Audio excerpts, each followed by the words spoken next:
શિખામણી શ્રાવરિયા હું ધોરણ 7 આવવા ભણું છું. આજે હું તમારી સામે અરુણા આસફ અલી વિશે અમુક શબ્દો કહીશ. નારી નામે નેહનું ઝરણું, રણમાં શક્તિનું સ્વરૂપ, જેના દિવ્ય વ્યક્તિત્વ આગળ નવે સંઘના રાજા અને ભૂ. આ પંક્તિઓને સાકાર કરનાર મહાન સ્વાતંત્ર્ય સેનાની અરુણા આસફ અલીની જન્મજયંતિ નિમિત્તે આપણે સૌ અહીં એકત્રિત થયા છીએ. ભારતના સ્વાતંત્ર્ય સંગ્રામનો ઇતિહાસ અનેક વીર પુરુષો અને વીરાંગનાઓના બલિદાનોથી જન્મેલો છે. એમાં અરુણા આસફ અલીનું નામ અતિ આદર અને ગૌરવ સાથે લેવામાં આવે છે. 16 જુલાઈ 1909ના હરિયાણાના કાસકા ખાતે તે જન્મે. અરુણા આસફ અલી બાળપણથી જ નિડરતા, આત્મવિશ્વાસ અને દેશપ્રેમના ગુણો કેળવ્યા હતા.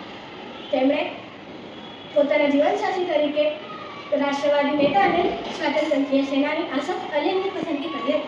સમાજના અનેક વિરોધો વચ્ચે પણ તેમણે પોતાના નિર્ણય પર અડગ રહીને સાહસ અને સ્વતંત્ર વિચારધારાનું ઉત્તમ ઉદાહરણ પૂરું પાડ્યું હતું.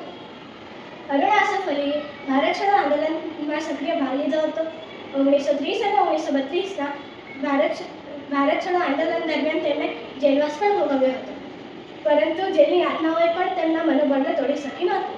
1942ના તે ભારત છોડો આંદોલનના દેશના અગ્રણી નેતાઓએ બ્રિટિશ સરકારને કેદ કરી લીધા હતા. ત્યારે તેમણે મુંબઈના ગવર્નર ટેન્કમાં મેદાનમાં તિરંગો ફરકાવી સમગ્ર રાષ્ટ્રમાં સ્વતંત્રની જ્યોત પ્રગટાવી હતી. ત્યાર પછી તેઓ લાંબા સમય સુધી ભૂગર્ભમાં રહીને સ્વતંત્ર